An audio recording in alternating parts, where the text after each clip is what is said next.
So this video is just going to be about the single vert in Blender. So it's just one single vert you can add to your scene at a time. And this is really useful for making curves and converting curves to meshes and just making lots of different objects. We're going to go over it real quick. And yeah, so let's just jump in. So one way to get the single vert is just whenever we start with the default cube, we come into edit mode on the default cube, make sure everything's selected, and then just press M, merge at center. And then we end up with a single vert at the center. And if we come into vertex mode, then you can extrude this vert around and you can start drawing with the vert essentially. So that's one way, but that's really annoying. That way is really annoying, especially if you're inside, let's say, like you're inside a cube like this and you're trying to work and you want to start with just a single vert at this point. Well, first of all, you would have to add a cube. You have to literally go and do the exact same thing, edit mode, all merge at center, then you get your vert, and it's not really the fastest way. So what we can do is to get vert inside our add menu or shift A menu. Shift A, see here underneath mesh, there's no option for single vert. But if we come up to edit and we come to preferences and we come to add-ons and we search extra and we tick these two boxes, then we'll have another option for extra vert. So now when we literally use our shift A menu, let's say we move our cursor here and we're right here and we want to add a single vert, we press shift A, mesh, and right here underneath single vert, we have a single vert. And that's that. So now we can, you know what I mean, draw from there off the spot with the vert on this wall or wherever we want. And so on, like make shapes. Now you'll see where this is useful now in a minute. We'll jump into a few examples. Okay, so before I get into the depths of the single vert, we're going to just first of all just go over units real quick and how to change them in Blender, because this is what makes the single vert useful. So if we come over here and we see this little scene tab, there's a units here, and this is where we can set our length and our units for. So at the minute, let's say we want to use millimeters, we come to metric, we come to length, we come to millimeters. That's our units now set in millimeters inside Blender. So now if we click Shift A, Mesh, add a single vert, we have the single vert. If we come into edit mode, into vertex mode, and we want to extrude this, let's say along the Y-axis, and we want to do maybe 2 meters. So we'll do 2000 millimeters, and we'll just press enter. And although this here went down this direction instead of this, let's say you wanted it to go the other way, we'd have pressed minus 2000 instead. So we'll undo that, we'll extrude it this way, and we'll do minus 2000. And it'll come down this way because this is the plus y-axis, negative y-axis. Same with this, it's going to go plus x, minus x. Same with z, z plus, z minus. And so now we have this 2 meters long edge essentially. It's just an edge with two verts. Let's say we want it to be 2 inches wide, but we don't know what, we don't want to convert the millimeters or whatever. We could just very quickly come into vertex mode again. We have the two edges. All we do is we come straight back over to units. If we come to imperial, we change the length to, let's say, inches, come back to our thing, and now all we do is click extrude X, and we want it to be 2 inches wide, so we just type it in 2. And now it went the negative x axis, so we just press minus if we wanted to go that direction, enter, and now we have this piece that's 2 meters long, 2 inches wide, and then we want to add some depth. That's 1 inch depth, so we just press A to select all, and then we extrude it up and press 1 inch, and then now we have a 2 by 1 by 2 meters, and that's all very quick starting from the single vert.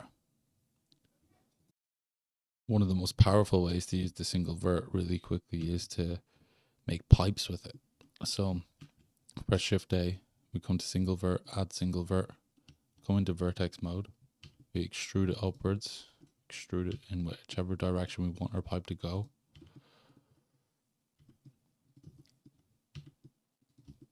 And then we can take some of these corners and we can press Control Shift B to bevel vertices instead of normal bevels, just Control B, Control Shift B to bevel the verts until we have like some nice little curves to our pipe. And now this is still a mesh at the minute, as we were talking about the mesh data earlier. If you come in here, you can see data. This is a mesh. So what we need to do is convert this to a curve. So we press space. If you have search function activated as space, by default, I think space is to play the timeline down here.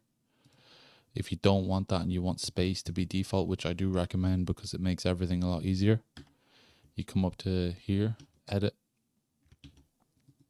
preferences, and then come to navigation, and then right here, or key map, sorry, and then right here, search, spacebar action. So by default, it's a play that plays the timeline. Search searches instead. So once you have that activated, you can just press space and then type in convert and convert the mesh to a curve. And then over here, you will see that we've got curve data now. And so if we just zoom out for a second, curve data.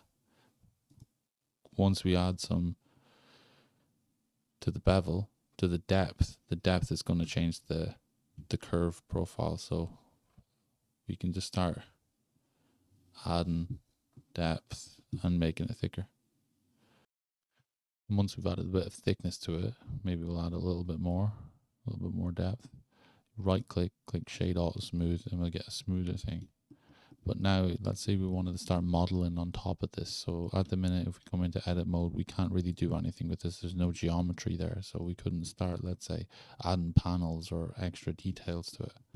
So what we would want to do here is convert it back to a mesh. So again, we press spacebar, we type in convert, and we click mesh. And now you'll see over here again, back over the data property, there's no more curve attributes. It's back to a mesh data. So we can come back now, but you'll see when we're in edit mode, all the geometry is now here that we could start modeling on. Let's say we wanted to start modeling on this pipe. Use Control R, Control B, roll down the mouse wheel so we get one segment. Alt E, extrude faces along normals. Alt select the edge. Shift Alt select the bottom edge. We don't want these as second edges, so we're in vertex mode at the minute. We want to come into edge mode and then just Alt select the top edge, Shift Alt select the bottom edge, Control B, roll the mouse wheel up. So we have something like this.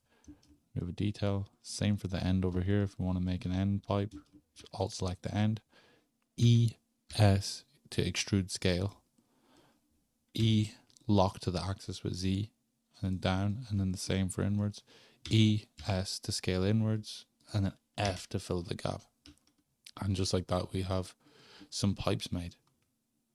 So one of the best ways to actually use the single vert is with the screw modifier. So if we add a single vert, we come into vertex mode, and we start extruding it out, extruding it up into the shape that we kind of want for, like, let's say a vase or a cup or any circular object at all.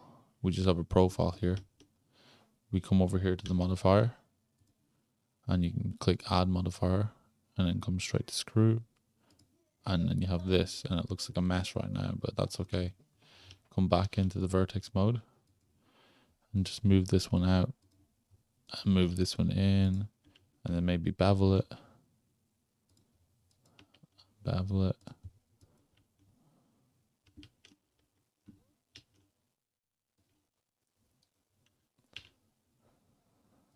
And now you can see you can start molding it whichever way you want, really.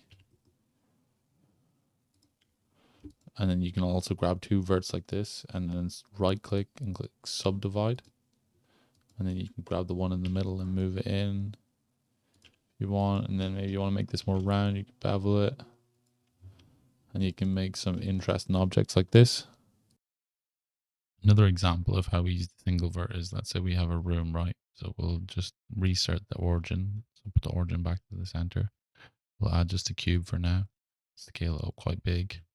We'll scale it, press Shift Z because we don't want it to scale in the Z direction. We just want it to scale in the X and Y. So we do Shift Z, and then that just locks it to just those two axes to make a room slightly wider.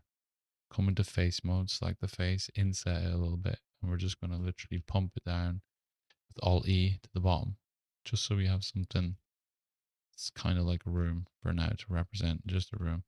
What we'll do is, let's say we want to curve or we want to run a profile along this edge inside the room. So first of all, we come into edge mode. We're going to alt select the edge to make sure that this entire edge is selected the whole way around by holding alt select. Once that's selected, we can do shift D to duplicate it. But whenever it moves, we're just going to press escape and it's going to be duplicated but back in the same location. But now what we do is, while it's still selected, we can do P and then separate it again by selection. And now when we come back to object mode and we click here, we'll have a separate edge as an object. And now this is a mesh again. If you come over here to this, you'll see again, it's got the same type of data. It's a mesh data. We don't want that. We want it to be a curved data. So what we can do is we can press space, convert, again, convert to curve. Now come back over here and you see it's curved data. And we can use this object down here and just use a profile like this and start beveling it. But what we want to do is make our own profile with the single vert.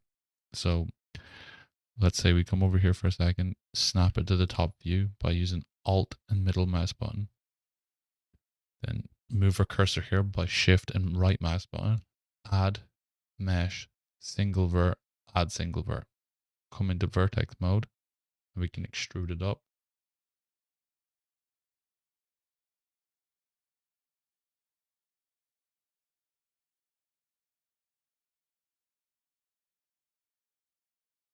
Maybe I don't like that one, but we're just going to work with something like this for now, just to try it.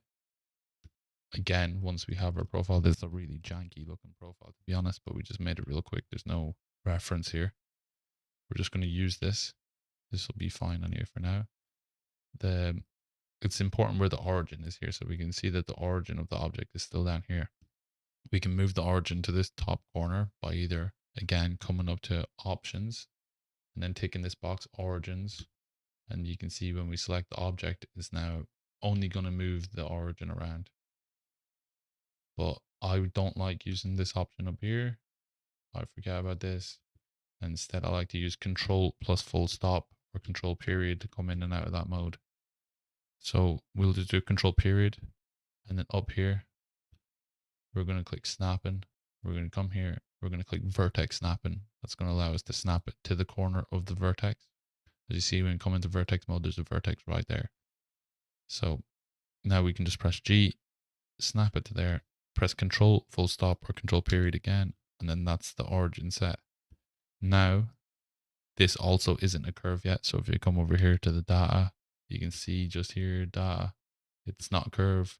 So we have to convert it to a curve. We convert it. Now it's a curve. Now it's a curve object. When we come in, it's a different type of object. That's great.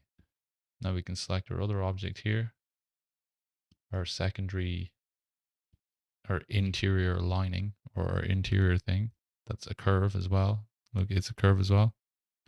And now we can come down here and click object and use the other object as the way we go around.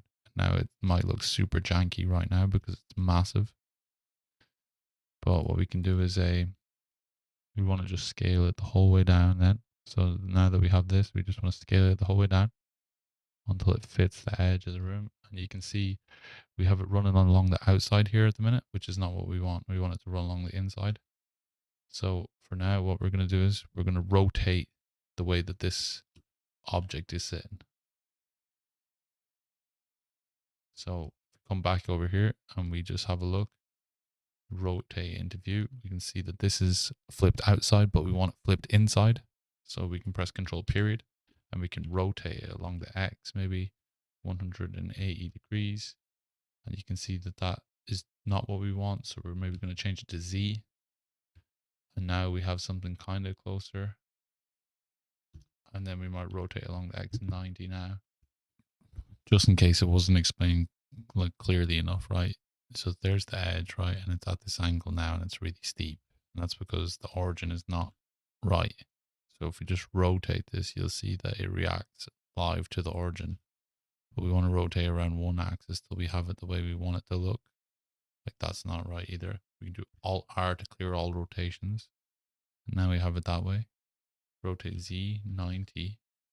Now you have it that way.